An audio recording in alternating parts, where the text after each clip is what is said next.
إن الحمد لله نحمده ونستعينه ونستغفره ونعوذ بالله من شرور أنفسنا وسيئات أعمالنا من يهده الله فلا مضل له ومن يضلل فلا هادي له وأشهد أن لا إله إلا الله وحده لا شريك له وأشهد أن محمدا عبده ورسوله يا أيها الذين آمنوا اتقوا الله حق تقاته ولا تموتن إلا وأنتم مسلمون يا أيها الناس اتقوا ربكم الذي خلقكم من نفس واحدة وخلق منها زوجها وبث منهما رجالا كثيرا ونساء واتقوا الله الذي تساءلون به والأرحام إن الله كان عليكم رقيبا يا أيها الذين آمنوا اتقوا الله وقولوا قولا سديدا يصلح لكم أعمالكم ويغفر لكم ذنوبكم ومن يطع الله ورسوله فقد فاز فوزا عظيما أما بعد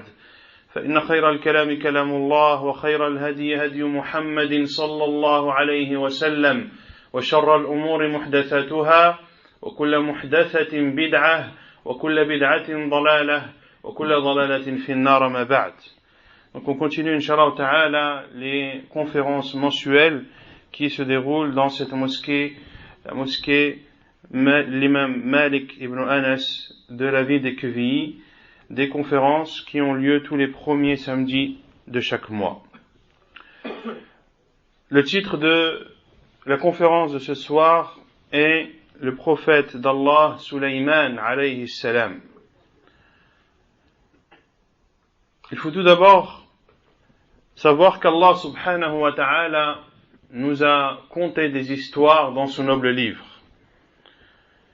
Il nous a raconté l'histoire de ces prophètes alayhimus salam, des prophètes que l'on doit prendre comme exemple et que l'on doit suivre, et des prophètes pour lesquels l'on doit méditer et bénéficier et profiter des morales que l'on peut retenir de leurs diverses histoires.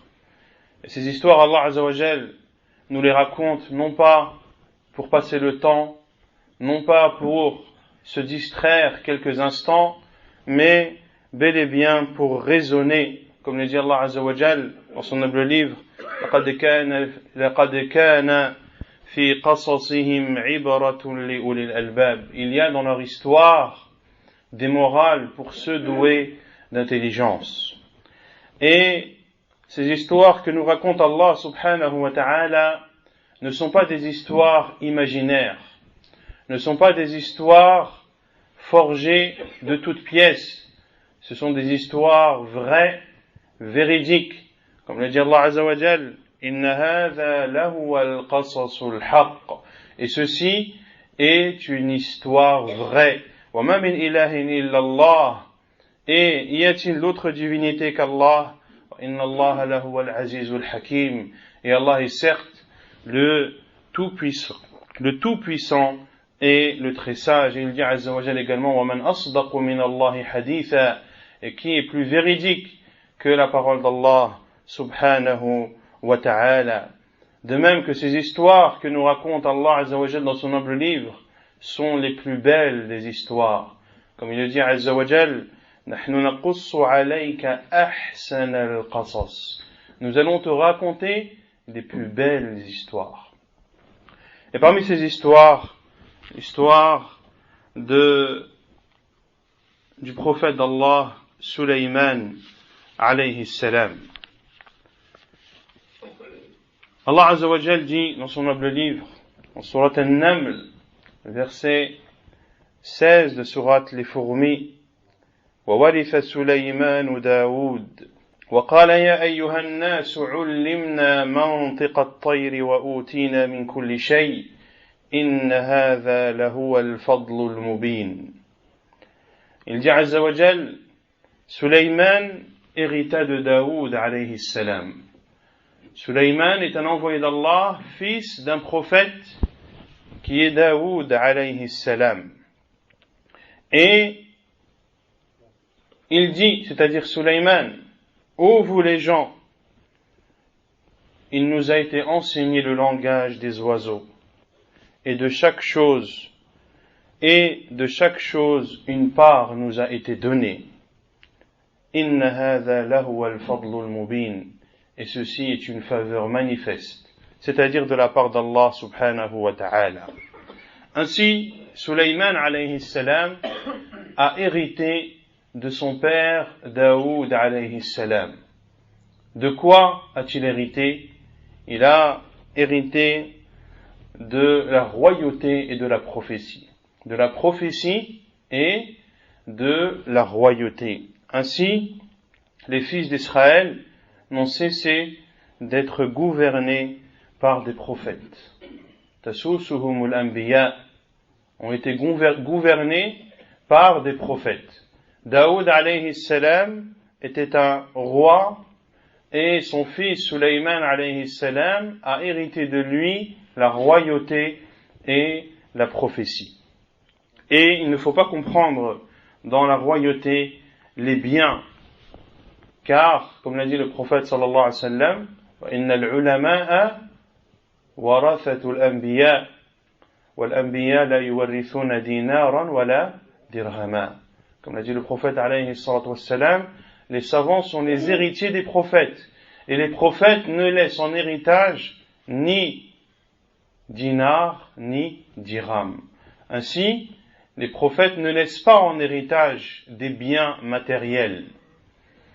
Et Daoud alayhi salam, Sulayman alayhi salam n'était pas le seul enfant de Daoud alayhi salam. Ainsi, il aurait été injuste qu'il hérite lui seul du royaume entier de son père.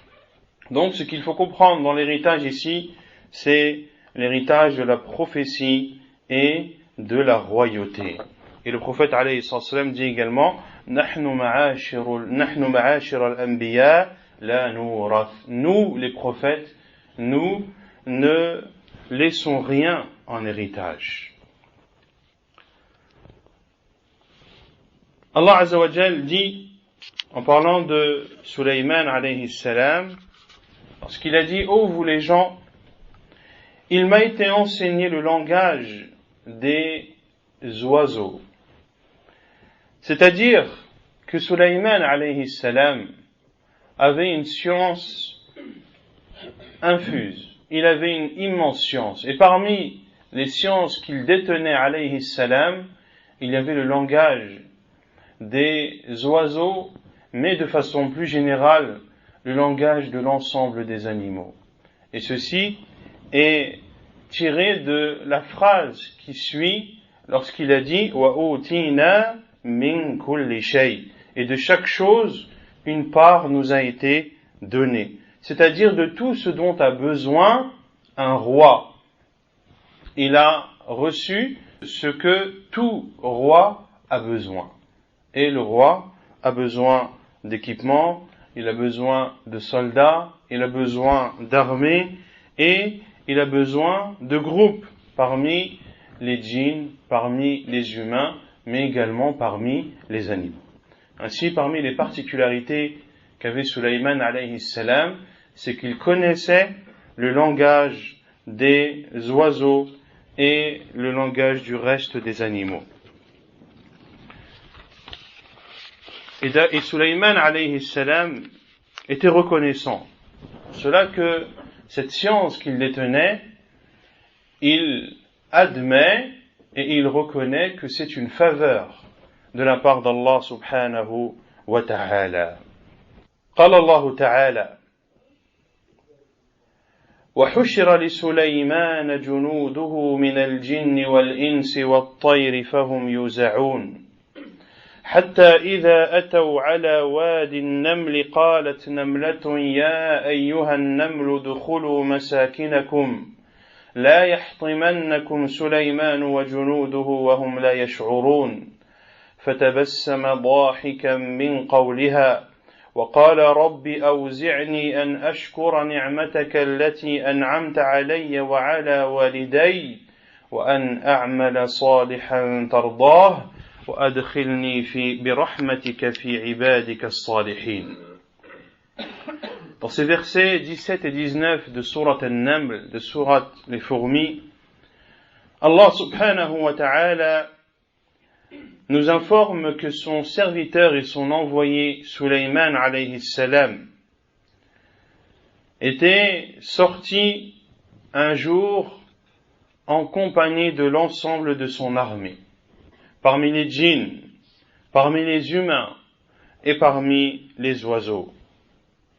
Il marchait avec lui en respectant scrupuleusement l'avancée, c'est-à-dire que chacun marchait dans l'endroit qui était le sien, il ne s'avançait pas, de même qu'il ne se reculait pas.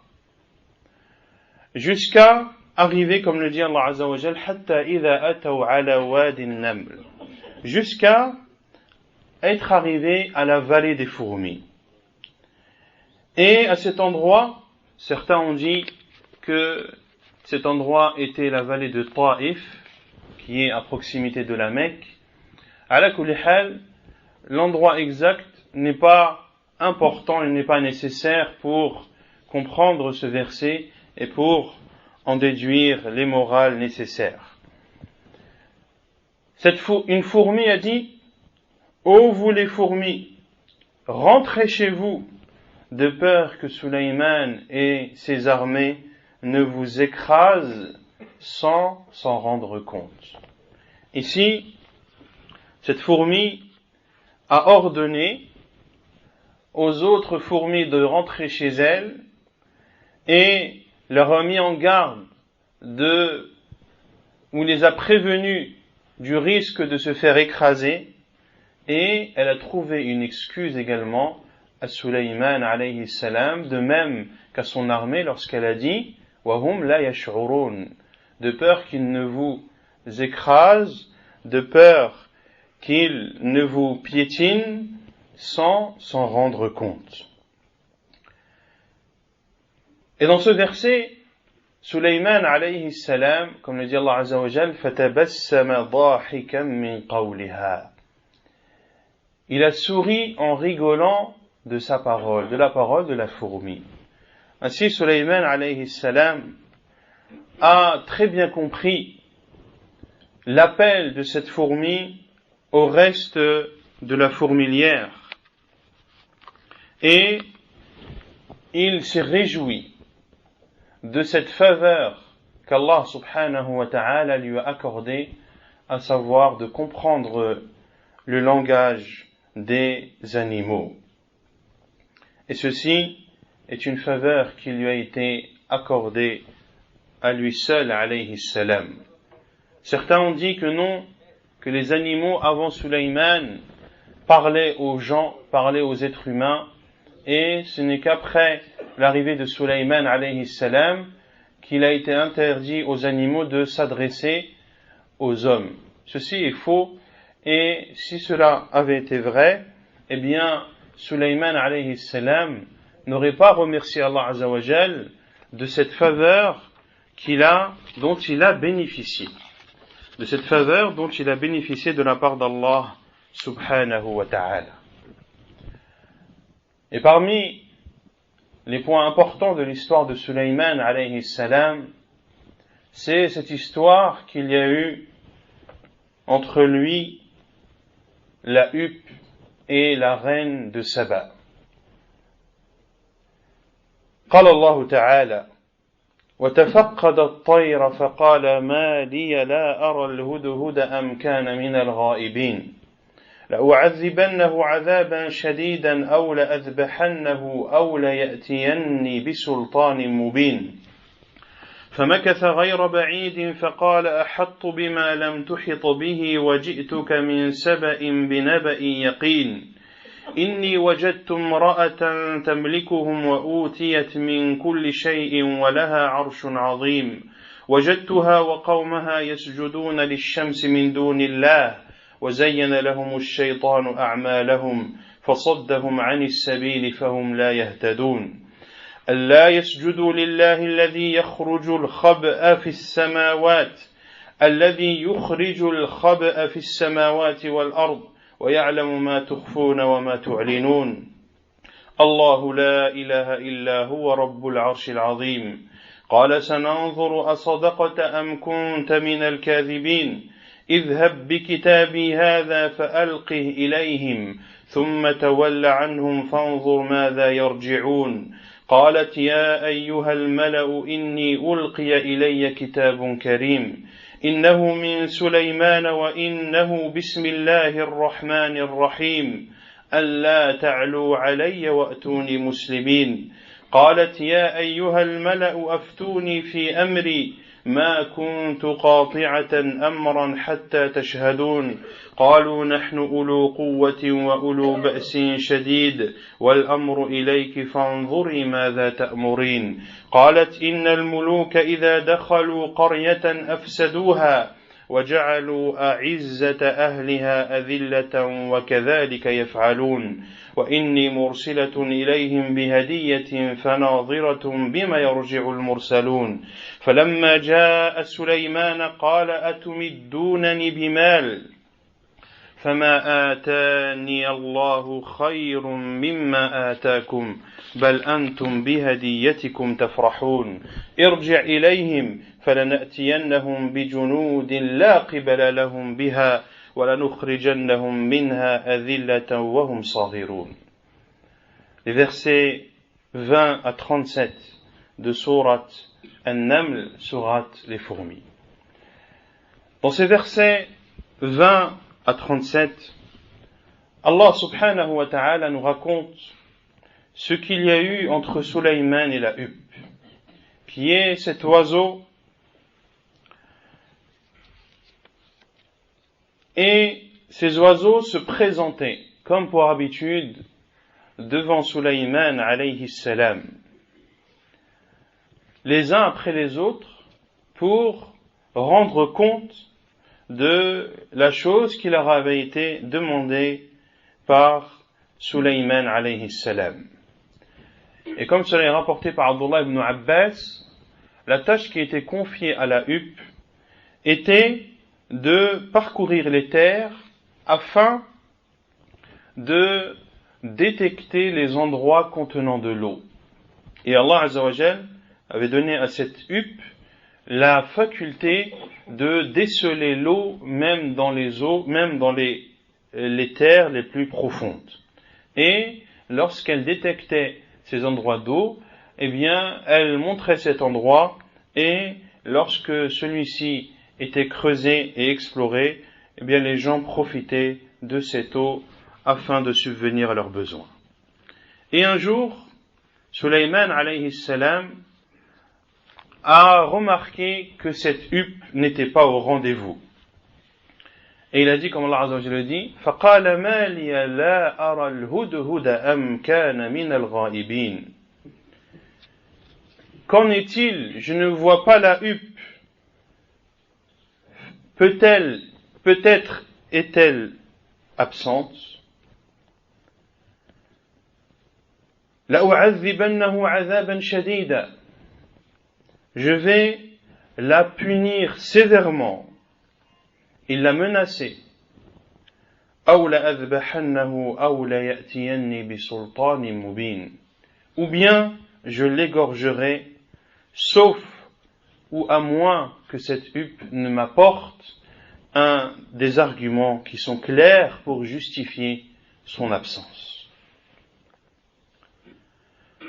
Puis Allah Azza wa Jalla dit فَمَكَثَ غَيْرَ بَعِيدٍ. La huppe est restée peu de temps, s'est absentée peu de temps, et lorsqu'elle s'est présentée devant Sulayman alayhi salam, elle s'est adressée à Sulayman alayhi salam en disant أَحَطْتُ بِمَا لَمْ تُحِطْ بِهِ. J'ai la connaissance d'une chose qui t'a échappé. C'est-à-dire que j'ai vu une chose que tu ne connais pas. Et je reviens de Saba, qui est en Yémen. Et Sulayman alayhi salam était où? À Jérusalem. Il était à Jérusalem. Car les fils d'Israël étaient où? À Jérusalem. Je reviens de Saba avec une information sûre, c'est-à-dire véridique. Inni wajadtu imra'atan tamlikuhum. J'ai trouvé là-bas une femme qui les gouverne.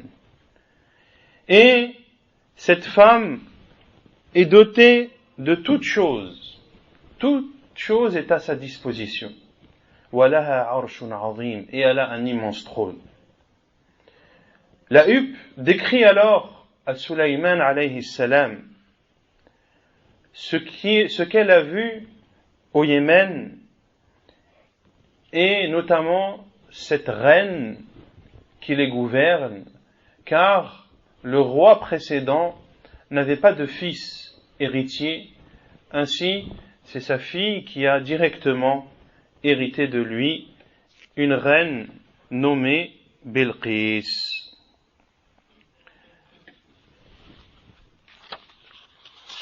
Et vous savez que le prophète alayhi salatu wassalam,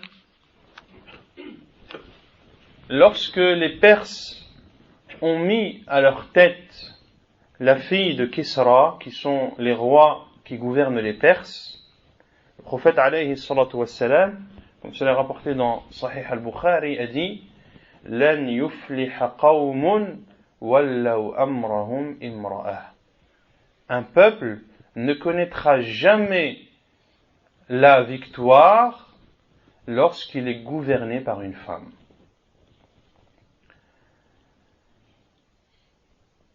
Puis la huppe a donné d'autres détails à Sulayman alayhi salam, en lui informant que ce peuple était mécréant, ne croyait pas en Allah subhanahu wa ta'ala, et se prosterne devant le soleil en dehors d'Allah subhanahu wa ta'ala, et que cela est un égarement de la part du diable, qui les a fait fuir et les a éloignés de l'adoration d'Allah subhanahu wa ta'ala. Allah azza wa jal, qui fait sortir les plantations dans les cieux et dans la terre, Allah subhanahu wa ta'ala qui connaît toutes choses, qu'elles soient cachées ou apparentes.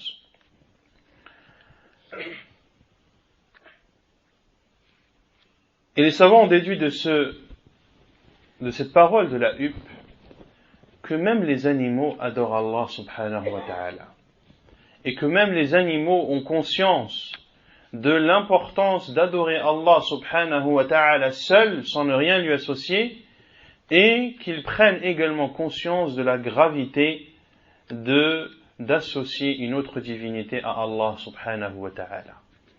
Et chaque chose proclame la grandeur d'Allah subhanahu wa ta'ala et loue Allah subhanahu wa ta'ala en l'exemptant de tout défaut et en le purifiant de tout défaut subhanahu wa ta'ala, comme il le dit azza wa jal, wa in min shay'in illa yusabbihu bihamdih.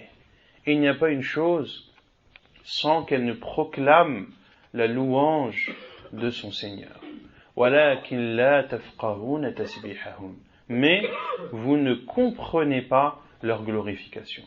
Mais vous ne comprenez pas leur glorification. C'est cela qu'Allah Azza wa Jal a qualifié ceux qui adorent en dehors de lui d'autres divinités, qu'ils sont comme les animaux, et voire pire encore. Inhum illa kal an'ami bal hum adallu sabila. Ils sont même pires que les animaux, car les animaux n'ont pas de raison. Or, l'être humain, Allah Azza wa Jalla l'a doté d'une raison qui, de par la nature saine, sait qu'Allah subhanahu wa ta'ala est le seul et unique qui mérite d'être adoré Azza wa Jalla. Et c'est à ce moment-là que Sulayman alayhi salam, parce que c'est l'envoyé d'Allah subhanahu wa ta'ala qui doit transmettre le message d'Allah, ordonner le bien et interdire le mal, il a écrit un livre ou une lettre dans laquelle il ordonne d'obéir à Allah subhanahu wa ta'ala seul et de revenir vers lui et de lui demander le pardon et de se repentir à lui subhanahu wa ta'ala. Il a alors envoyé cette huppe accompagnée de ce message que cette huppe devait remettre à ce peuple et notamment à cette reine de Saba, Bilqis. Et ce que contenait cette lettre, Allah ta'alou alay, ne cherchez pas à prendre le dessus sur moi. Sulayman alayhi salam les a mis en garde sur le fait de, s'ils avaient l'intention de l'attaquer, il les mettait en garde qu'ils ne prendraient pas le dessus sur lui. Wa'tuni muslimin, et venez à moi en toute soumission. Venez à moi en toute soumission.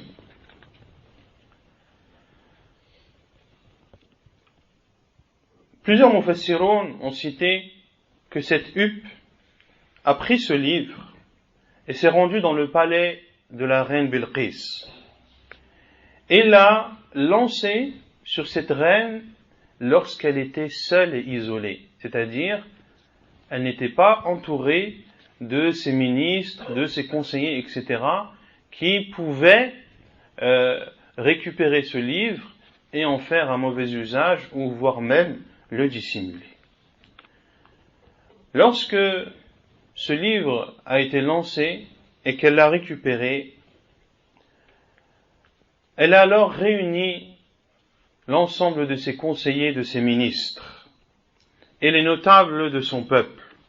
Comme le dit Allah Azza wa Jal, قالت يا أيها الملأ إني ألقي إلي كتاب كريم. Ô notables, il m'a été lancé un livre saint. Puis elle leur a lu le titre de ce livre, Innahu min Sulayman. Il provient de Sulayman. Puis elle a lu Wa innahu bismillahir rahmanir rahim. Et ce livre est au nom d'Allah, le tout miséricordieux, le très miséricordieux. Ne cherchez pas à prendre le dessus sur moi et venez à moi en toute soumission. Puis Bilqis a demandé le conseil à tous ses ministres et ses vizirs. Et quelle est la position qu'elle doit adopter. قالت يا أيها الملأ أفتوني في أمري ما كنت قاطعة أمرا حتى تشهدون. Ô notables, elle leur a dit, que dites-vous de cette affaire, de ce livre qui m'a été lancé, provenant de Sulayman, au nom d'Allah le tout miséricordieux, le très miséricordieux, n'essayez pas de prendre le dessus sur moi et venez en toute soumission.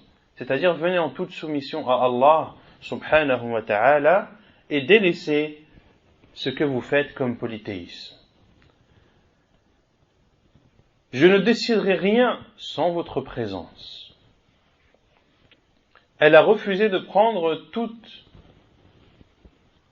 décision sans leur aval et sans avoir leur avis. Qu'ont-ils répondu? قالوا نحن أولو قوة وأولو بأس شديد. Ils lui ont répondu, nous possédons une grande force et nous sommes redoutables au combat. Puis ils ont dit, وَالْأَمْرُ إِلَيْكِ فَانْظُرِي مَاذَا تَأْمُرِينَ.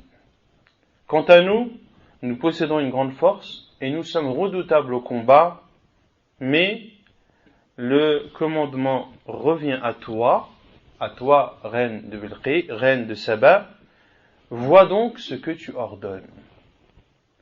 Ils ont donc informé que eux avaient la possibilité, la capacité de combattre Sulayman et son armée, et que c'était une chose qu'ils avaient l'habitude de faire.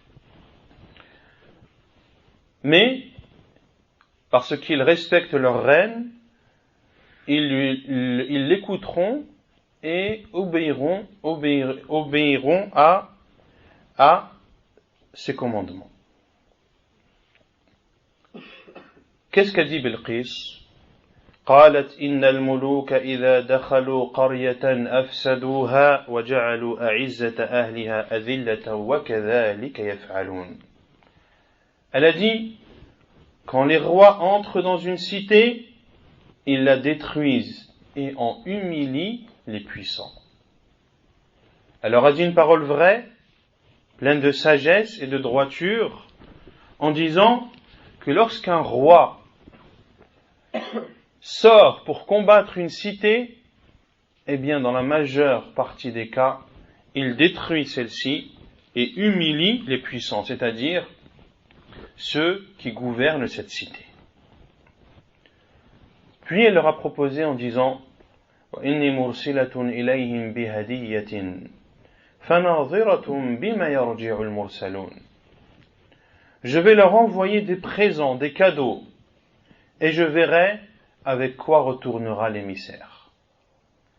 Elle leur a proposé d'envoyer à Sulayman alayhi salam une multitude de cadeaux de grande valeur, afin de racheter Sulayman, de le calmer et de le dissuader de venir l'attaquer, elle et son peuple.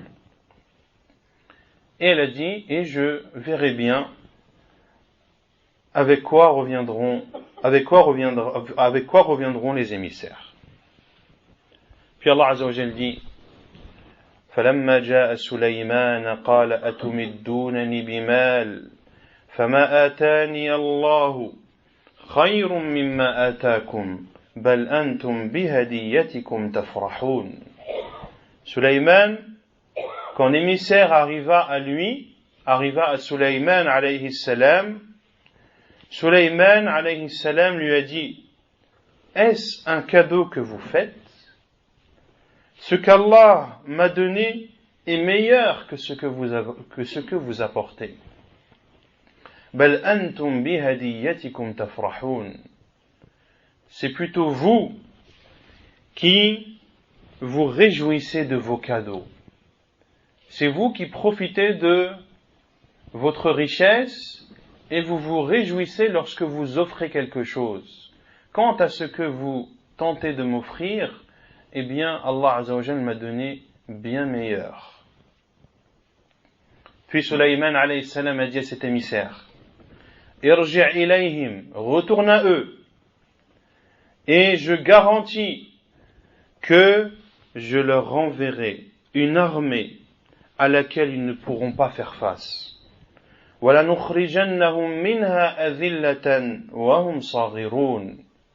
Et nous les ferons sortir de cette cité humiliés et rabaissés.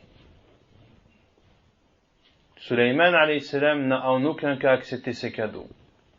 Et il a réitéré une nouvelle fois sa menace de venir avec son immense armée, une armée que la reine de Saba et ses soldats et son armée ne pourront pas faire face. Car Sulayman alayhi salam avait un royaume des plus immenses.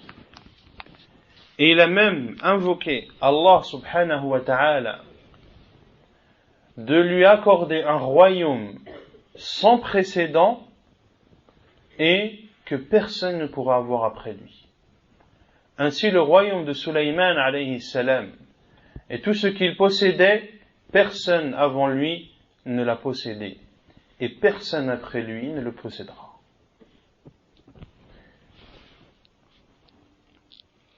Lorsque cette information est parvenue à Saba,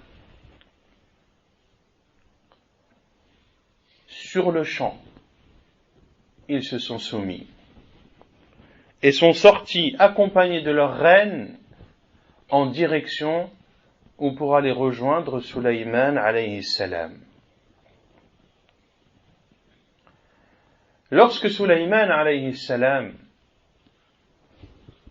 a appris cette nouvelle que Bilqis ainsi que son peuple avait pris la route pour venir le rejoindre en toute soumission, il s'est adressé à des djinns, car l'armée de Sulayman alayhi salam et ceux qui étaient à sa disposition et sous son commandement, il y avait, comme on l'a dit au début, des êtres humains, des djinns, et l'on verra par la suite ce que les djinns faisaient pour Sulayman alayhi salam, de même que les animaux. قال الله تعالى قال يا أيها الملأ أيكم يأتيني بعرشها قبل أن يأتوني مسلمين قال عفريت من الجن أنا آتيك به قبل أن تقوم من مقامك وإني عليه لقوي أمين قال الذي عنده علم من الكتاب أنا آتيك به قبل أن يرتد إليك طرفك فلما رآه مستقرا عنده قال هذا من فضل ربي ليبلوني أأشكر أم أكفر ومن شكر فإنما يشكر لنفسه ومن كفر فإن ربي غني كريم قال نكروا لها عرشها ننظر أتهتدي أم تكون من الذين لا يهتدون فلما جاءت قيل أهكذا عرشك قالت كأنه هو وأوتينا العلم من قبلها وكنا مسلمين وصدها ما كانت تعبد من دون الله إنها كانت من قوم كافرين قيل لها ادخل الصرح فلما رأته حسبته لجة وكشفت عن ساقيها إن قال إنه صرح ممرد من قوارير قالت رب إني ظلمت نفسي وأسلمت مع سليمان لله رب العالمين. Dans ces versets 38 à 44 de Sourate An-Naml,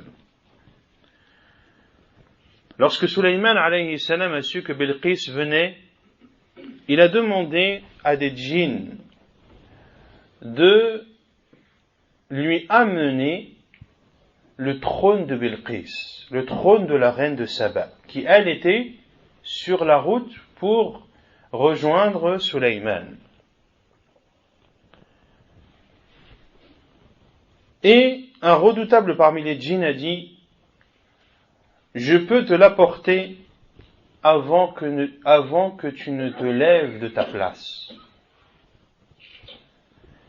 Et certains savants ont dit, c'est-à-dire avant que tu te lèves de la place que tu occupes pour régler les histoires des fils d'Israël. Et il est dit que Sulayman alayhi salam avait cette assise du début de la journée jusqu'à peu près le zénith, jusqu'à ce que le soleil atteigne le zénith, vers midi. Et ce redoutable parmi les djinns a dit, je peux t'apporter, donc ils sont à Jérusalem, le trône de Bilqis est au Yémen, je peux te l'apporter avant que tu ne quittes ta place, c'est-à-dire avant que le zénith, avant que le soleil n'atteigne le zénith. Et il dit, et wa inni alayhi laqawiyyun amin, et j'en ai la force et je suis digne de confiance, c'est-à-dire j'ai la force de le faire et je suis digne de confiance, c'est-à-dire que je t'apporterai le trône de Bilqis intact comme il est, sans qu'il ne soit détérioré.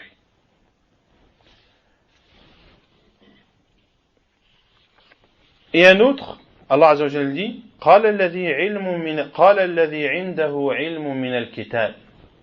Et un autre a dit, celui qui avait la science du livre, et ce qui est réputé chez les Mufassirin, et que son nom était Asif ibn Barkhiya, il a dit, je te l'apporterai, قبل أن يرتد إليك طرفك, avant que tu ne clignes de l'œil. Avant que tu ne clignes de l'œil. Puis Allah Azza wa Jalla dit, فَلَمَّا رَآهُ مُسْتَقِرًّا عِنْدَهُ.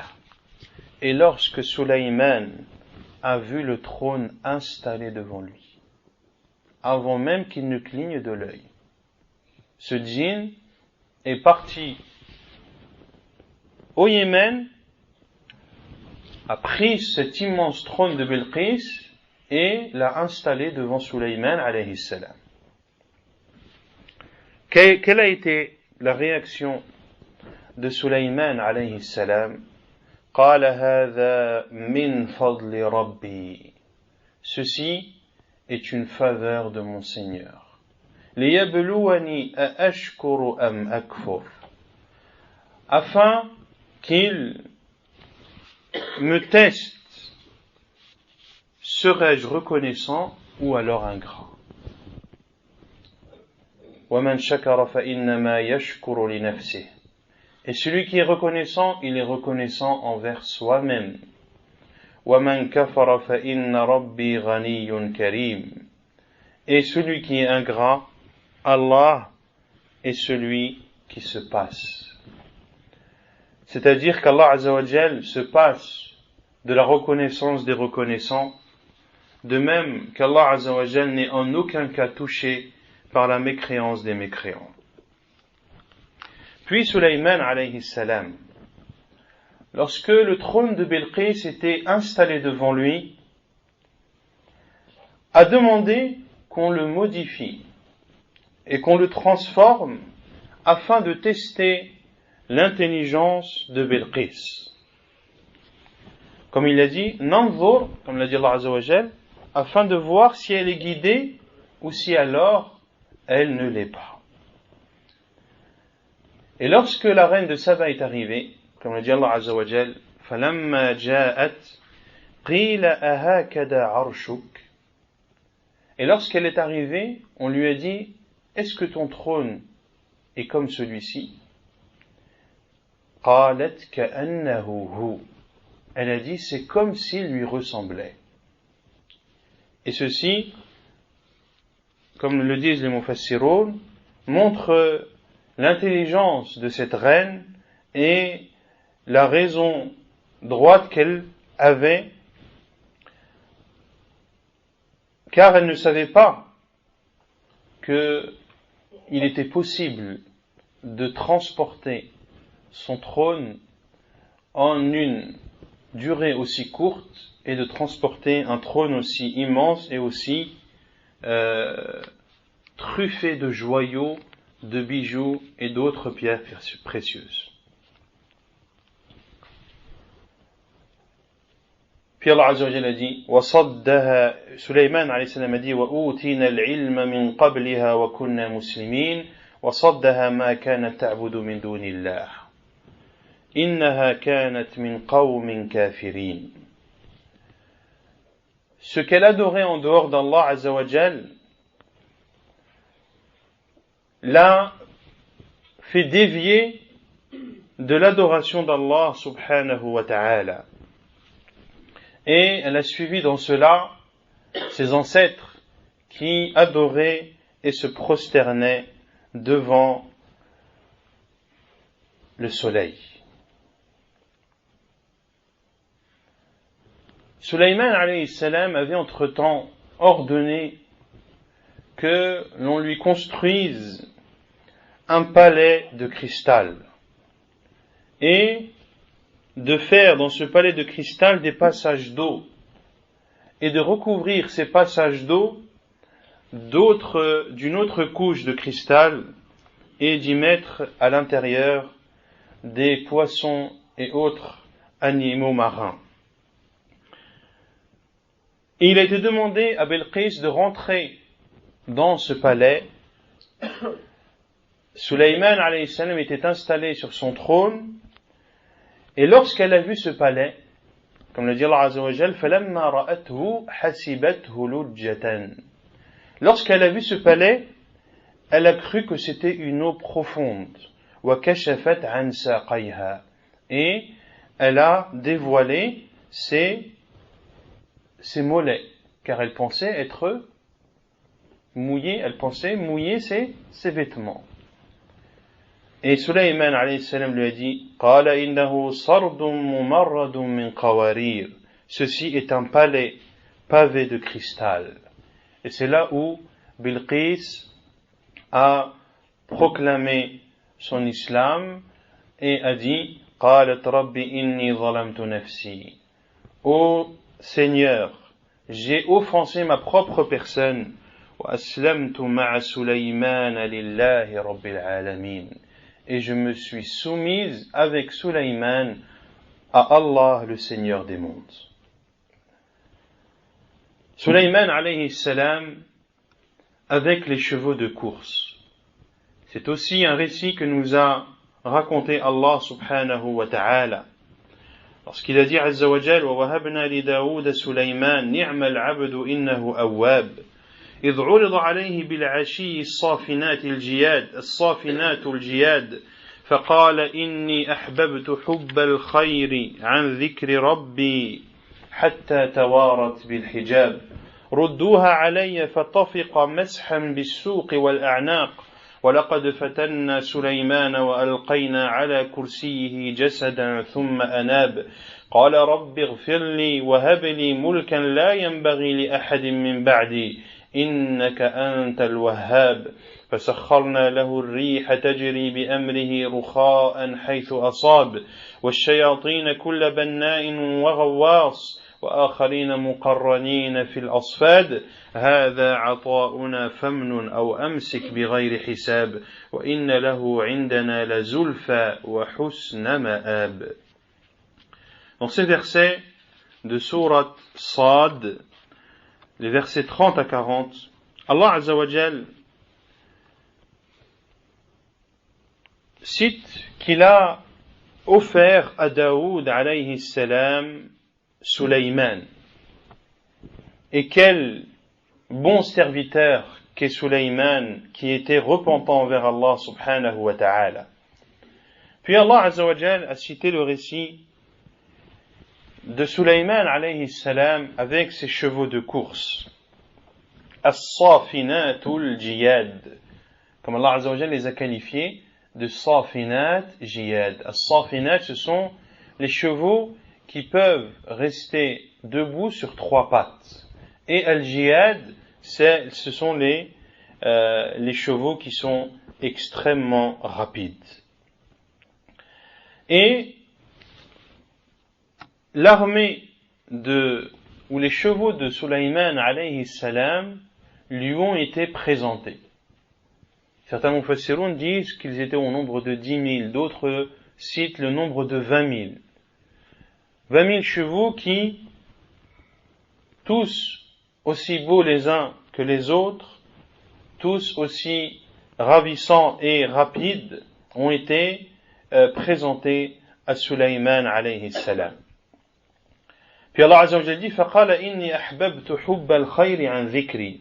J'ai été distrait par les biens, ces biens qui sont ces chevaux, au point d'oublier le rappel de mon Seigneur jusqu'à ce qu'il s'éclipse.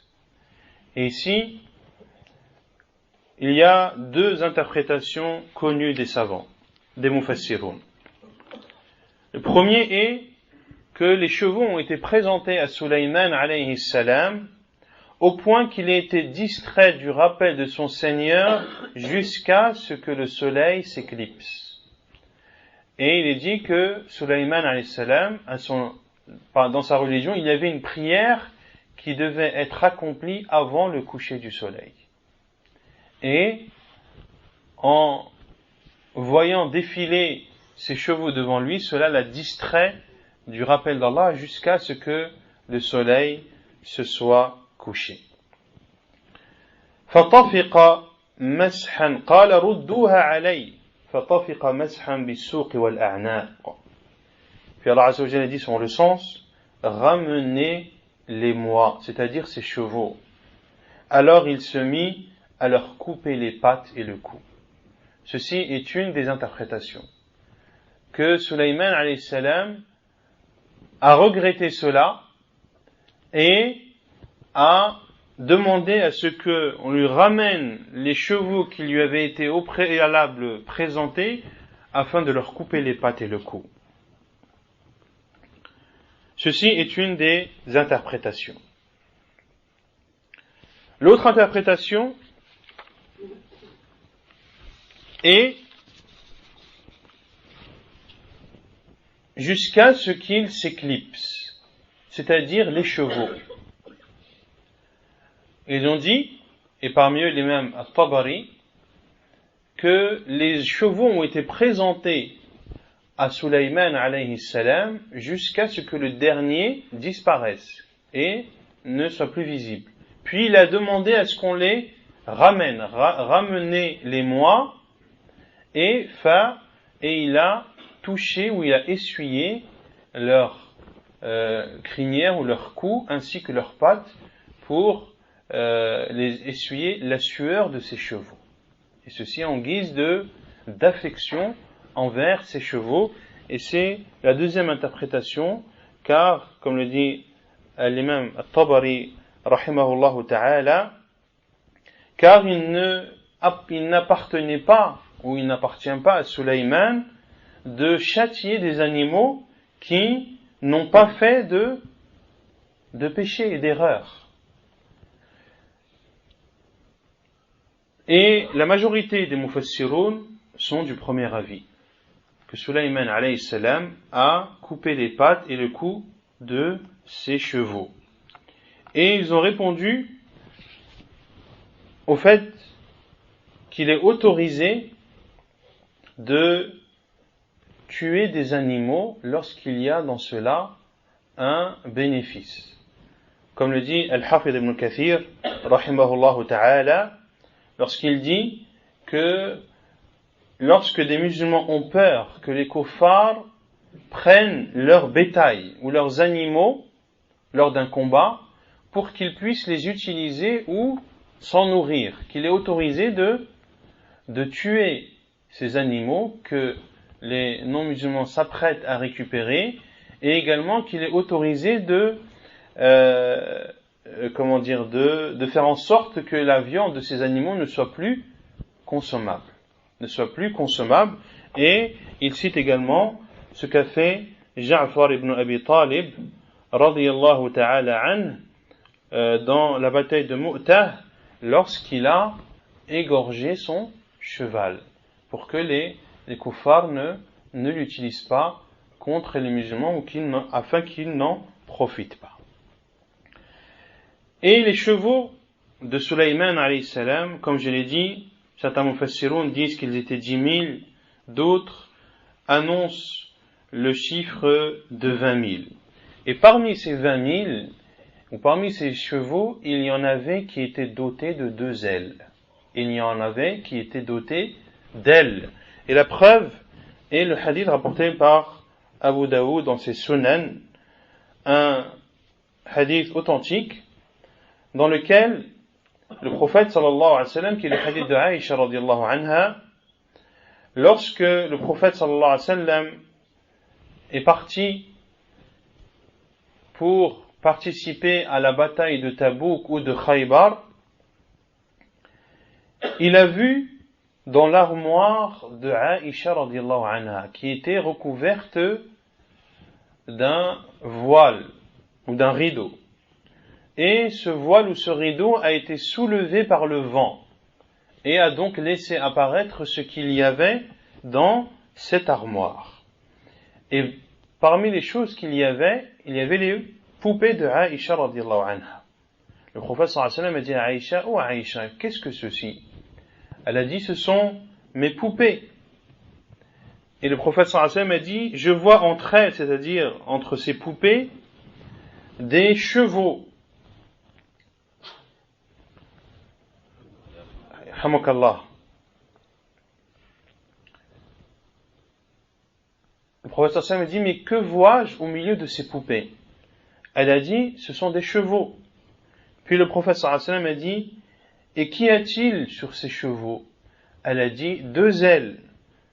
Et le prophète sallallahu alayhi wa sallam a dit: des chevaux qui ont des ailes? Puis elle a dit: ama sami'ta anna li Sulaymana khiyalan laha ajniha? Aïcha radiyallahu anha a dit au prophète sallallahu alayhi wa sallam: n'as-tu pas entendu que Sulayman avait des chevaux dotés d'ailes?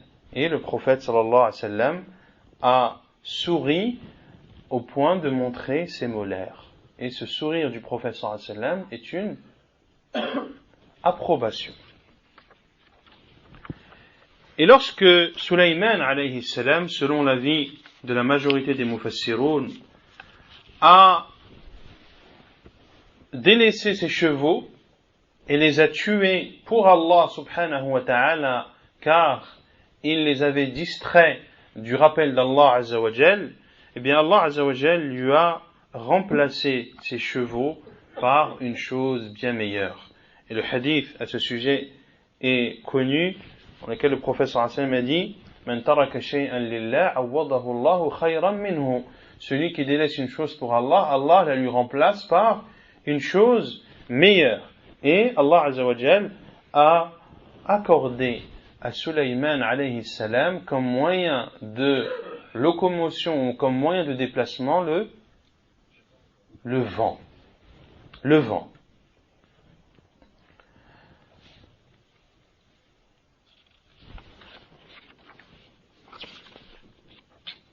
قال الله تعالى: ولسليمان الريح عاصفة تجري بأمره إلى الأرض التي باركنا فيها وكنا بكل شيء عالمين ومن الشياطين من يغوصون له ويعملون عملا دون ذلك وكنا لهم حافظين. وقال الله تعالى في سورة صاد: فسخرنا له الريح تجري بأمره رخاء حيث أصاب والشياطين كل بناء وغواص وآخرين مقرنين في الأصفاد هذا عطاؤنا فامنن أو أمسك بغير حساب وإن له عندنا لزلفى وحسن مآب. Lorsque Sulayman alayhi salam, comme le dit Allah azza wa jal dans les versets 36 à 40 de Surat Sad, lorsqu'il a délaissé ses chevaux en espérant la satisfaction d'Allah subhanahu wa ta'ala, Allah azza wa jal lui a remplacé ses chevaux par le vent qui lui permet de se déplacer plus rapidement et de prendre plus de choses. Et la particularité du vent également, c'est qu'il ne demande pas d'entretien, contrairement aux chevaux qu'il faut nourrir, qu'il faut entretenir, etc., etc. Quant au vent, il ne demande aucun entretien. Tajri bi amrihi rukhan haythu asab. Le vent soufflait de façon modérée, c'est-à-dire sans causer de dégâts, partout où il voulait, partout où Sulayman alayhi salam voulait se rendre. C'est-à-dire, quel que soit l'endroit où il voulait se rendre, eh bien, le vent le soulevait tout d'abord, puis il le déplaçait, c'est-à-dire Sulayman alayhi salam, mais également son armée. Et certains savants ont dit que dans la parole d'Allah azza wa jal, falamma ataw wadi an-namla, lorsqu'ils sont arrivés sur la vallée des fourmis. Allah azza wa jal a dit ala, il n'a pas dit lorsqu'ils se sont rendus dans la vallée. Ils sont arrivés sur la vallée, comme s'ils venaient du ciel, comme s'ils venaient d'altitude.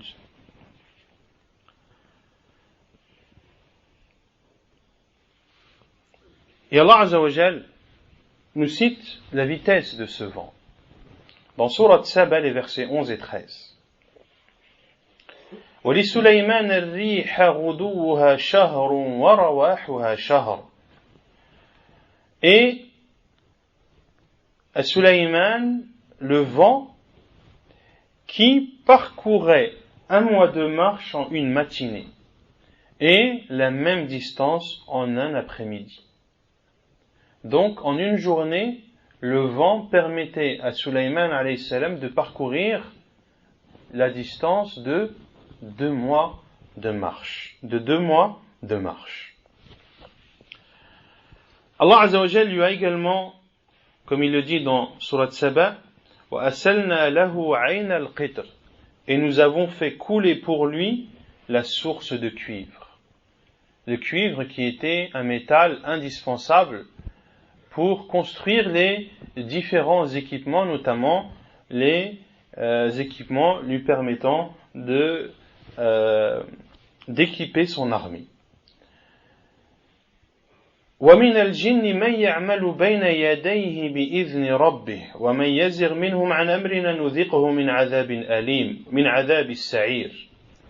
De même qu'Allah subhanahu wa ta'ala a mis à la disposition de Sulayman alayhi salam des djinns qui travaillaient pour lui, et celui qui lui désobéissait, le djinn qui désobéissait à l'ordre de Sulayman alayhi salam, Allah azza wa jalla dit nudhiqhu min adhab as-sa'ir.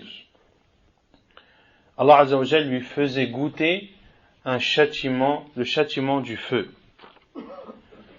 Qu'est-ce que faisaient les djinns pour Sulayman alayhi salam? Ya'maluna lahu ma yasha'u min maharib. Ils construisaient pour lui ce qu'ils voulaient comme édifice.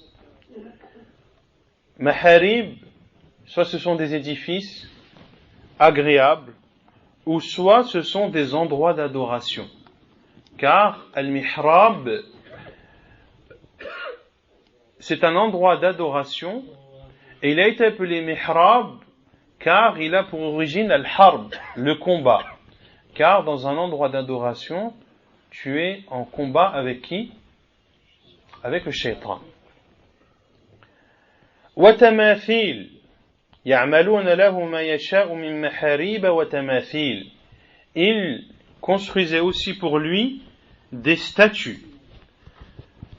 Et concernant le terme statue, soit à leur époque il était autorisé de faire des statues, ou soit ce sont des représentations qui ne représentaient pas des choses dotées d'âme. وَجِفَانٍ كَالْجَوَابِ. De même que ces djinns construisaient pour Sulayman alayhi salam des plateaux semblables à des bassins. Des plateaux semblables à des bassins, et comme l'a dit Abdullah ibn Abbas radiyallahu anhu, ce sont des bassins, c'est-à-dire des endroits dans lesquels les gens puisent leur eau. وَقُدُورِ الرَّاسِيَاتِ. Et des marmites bien ancrées. Des marmites bien ancrées, c'est-à-dire qui sont immobiles et ne peuvent pas être déplacées. Et tout ceci, Sulayman alayhi salam demandait de le créer. Dans quel but? Dans le but d'être bienfaisant envers les gens et d'apporter des choses utiles, des marmites pour que les gens puissent y faire cuire leur nourriture, et des bassins pour que les gens puissent profiter de l'eau. Pour cela qu'Allah Azza wa Jalla a dit ensuite i'malu ala Daoud shukra. Soyez reconnaissants aux familles de Daoud, car très peu de mes serviteurs sont reconnaissants. Parce qu'Allah Azza wa Jalla lui a permis tout cela, lui a permis de faire tout ce bien, alors il se doit d'être reconnaissant pour qu'Allah Azza wa Jalla lui accorde d'autres bienfaits plus grands et plus multiples. Et Allah Azza wa Jalla dit également وَالشَّيَاطِينَ كُلَّ بَنَّاءٍ وَغَوَّاصٍ. De même, les démons bâtisseurs et plongeurs, et d'autres enchaînés par deux. De même que les djinns, Allah Azza wa Jalla dit, parmi les démons qui étaient au service de Sulayman alayhi salam, il y avait des bâtisseurs, c'est-à-dire ceux qui construisent des édifices, etc., des plongeurs. Al-Mufassirun disent des djinns qui plongeaient dans les océans et dans les mers profondes pour en sortir les joyaux et les perles contenues dans les profondeurs de l'océan. Et d'autres enchaînés par deux. D'autres enchaînés par deux. Ceux qui sont enchaînés par deux sont ceux qui désobéissent à Sulayman alayhi salam.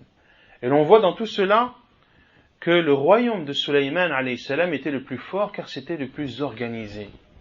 Personne n'avait le droit de désobéir à ses ordres.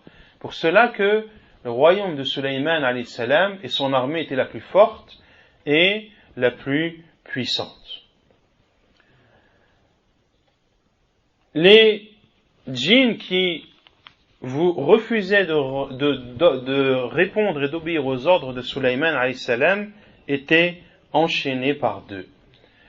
Et il y a des hadiths dans ce sens, notamment le hadith d'Abu Hurairah radiyallahu anhu, rapporté dans le Sahih de l'imam al-Bukhari rahimahullah, dans lequel le prophète sallallahu alayhi wa sallam a dit: un redoutable parmi les djinns, inna ifrita min al-jinni tafallata alayya al-bariha, un redoutable parmi les djinns s'est manifesté à moi hier, liyaqta'a alayya salati, afin de couper ma prière. فأمكنني الله منه فأخذته.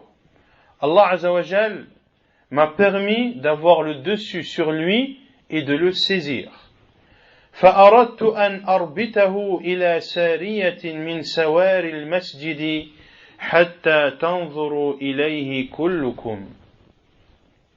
Et j'ai voulu l'attacher à l'un des piliers parmi les piliers de la mosquée afin que vous puissiez tous le voir. فذكرت دعوة أخي سليمان رب اغفر لي وهب لي ملكا لا ينبغي لأحد من بعدي فرددته خاسئا. Puis je me suis rappelé l'invocation de mon frère Sulayman alayhi salam, le prophète sallallahu alayhi wa sallam qui parle. Puis je me suis rappelé l'invocation de mon frère Sulayman, qu'Allah Azza wa Jalla a cité, lorsque Sulayman alayhi salam a dit: Rabbi ghfirli, oh Allah, pardonne-moi, wa habli mulka, et donne-moi un royaume qui n'appartiendra à personne après moi. Et parmi les choses qui étaient accordées à Sulayman alayhi salam, c'était que les djinns qui lui désobéissaient étaient enchaînés. Donc ici le prophète sallallahu alayhi wa sallam n'a pas voulu enchaîner ce redoutable djinn qui a voulu le distraire dans sa prière, car il a voulu laisser ce privilège et cette particularité à Sulayman alayhi salam. Et ainsi le prophète sallallahu alayhi wa sallam a dit: Faradadtuhu khasi'a, je l'ai alors laissé partir humilié. Le prophète sallallahu alayhi wa sallam a laissé partir ce djinn humilié. D'autres hadiths dans ce sens où le prophète sallallahu alayhi wa sallam durant sa prière a maudit un djinn qui venait le distraire dans sa prière. Il dit alayhi sallam dans le hadith de Muslim: Inna aduwallahi iblis ja'a bi shihabin min nar, l'ennemi d'Allah, Iblis, est venu à moi avec une braise de feu, liyaj'alahu fi wajhi, afin de la mettre sur mon visage. Faqultu a'udhu billahi minka thalatha marrat, j'ai dit: je demande la protection d'Allah contre toi à 3 reprises. Thumma qult al'anuka bi la'natillahi tamma, je te maudis par la malédiction d'Allah la plus complète. Falam yasta'khir, et il ne s'est pas reculé. À 3 reprises, le prophète sallallahu alayhi wa sallam a fait cela. Thumma aradtu akhdahu wallahi, et le prophète sallallahu alayhi wa sallam a dit: puis j'ai voulu le saisir par Allah. Lawla da'wata akhina Ibrahim Sulayman, si ce n'était l'invocation de notre frère Sulayman, la asbaha mawthuqan yal'abu bihi wildan ahli al-Madina. Si ce n'était l'invocation de notre frère Sulayman, il serait resté ici jusqu'au matin afin que les enfants des gens de Médine jouent avec lui.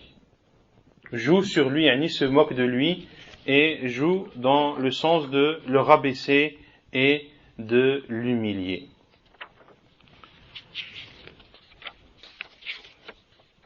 La mort de Sulayman alayhi salam. قال الله تعالى: فلما قضينا عليه الموت ما دلهم على موته إلا دابة الأرض تأكل من سأته فلما خر تبينت الجن أن لو كانوا يعلمون الغيب ما لبثوا في العذاب المهين. Allah Azza wa Jalla nous cite la mort de Sulayman alayhi salam, yarhamukallah. Lorsque nous décidâmes de sa mort, de la mort de Sulayman alayhi salam, seule la termite le leur révéla en rongeant sa canne.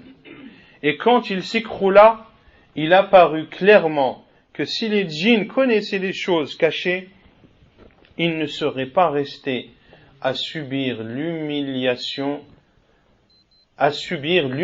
supplice. Ici, Allah Azza wa Jal nous cite la mort de Sulayman alayhi salam. Et il y a un hadith faible au prophète sallallahu alayhi wa sallam, un hadith faible si on l'attribue au prophète sallallahu alayhi wa sallam, mais il est authentique jusqu'à Abdullah ibn Abbas. C'est donc un hadith mawqouf qui s'arrête à Abdullah ibn Abbas radiyallahu anhu, qui dit que Sulayman alayhi salam, le prophète d'Allah, lorsqu'il voyait un arbre, lorsqu'il priait et sortait, voyait un arbre devant lui, il s'adressait à cet arbre en lui disant « Quel est ton nom ?» Et cet arbre lui disait le nom. Puis Sulayman alayhi salam lui disait « Pourquoi ? À quoi sers-tu » Et l'arbre, si c'était un arbre fruitier, il donnait ses fruits. Si c'était un arbre qui apportait un médicament particulier, eh bien, il informait de cela. Et là, un jour, lorsque Sulayman alayhi salam a prié, il a vu un arbre devant lui et il lui a dit « Quel est ton nom ?» Il a répondu « Al-Khurub ». Et Sulayman lui a dit « À quoi sers-tu » Il a répondu « À détruire cette maison », en parlant de Baytu al-Maqdis, la mosquée de Jérusalem. Et Sulayman alayhi salam a dit « Ô Allah, cache aux djinns ma mort, jusqu'à ce que les humains sachent que les djinns ne connaissent pas l'invisible. » Puis Sulayman alayhi salam a taillé cet arbre en forme de bâton et de canne et s'est appuyé dessus alors que les djinns travaillaient pendant une année sans savoir que Sulayman alayhi salam était mort appuyé sur cette canne. Et on a vu précédemment les tâches qui étaient confiées aux djinns. Ils devaient bâtir des édifices, ils devaient construire des bassins, ils devaient construire des énormes marmites, ils devaient plonger dans les profondeurs de l'océan. C'était des tâches qui étaient difficiles. Et c'est pour cela qu'Allah Azza wa Jal a appelé cela un humiliant supplice. Ma labithu fil adhab al muhin. Et si les djinns qui prétendent connaître l'invisible connaissaient l'invisible, ils auraient su que Sulayman alayhi salam, pendant une année, selon la parole de certains mufassirin, est resté appuyé sur sa canne, sans que les djinns ne s'en rendent compte. Puis, par la suite, ils se sont rendus compte de la mort de Sulayman alayhi salam. Comment ils s'en sont rendus compte? Lorsque la termite a rongé la canne de Sulayman alayhi salam, au point que cette canne ne puisse supporter le poids de Sulayman alayhi salam, qui s'écroula alors à même le sol. Et c'est à ce moment-là, et qu'à ce moment-là, que les djinns se sont rendus compte qu'ils ont travaillé pendant une année, un travail difficile et laborieux, sans se rendre compte que leur roi, Sulayman alayhi salam, était décédé et qu'ils pouvaient, de ce fait, se dispenser de tout ce travail qu'ils ont fait alors que leur roi était décédé. Wa naktafi bihadha al-qadr. Ainsi, il y a d'autres choses à dire bien sûr dans l'histoire de Sulayman alayhi salam, mais on a dit inshallah ta'ala le principal. Wa naktafi bihadha al-qadr. Wa subhanaka Allahumma wa bihamdik ashhadu an la ilaha illa ant astaghfiruka wa atubu ilayk.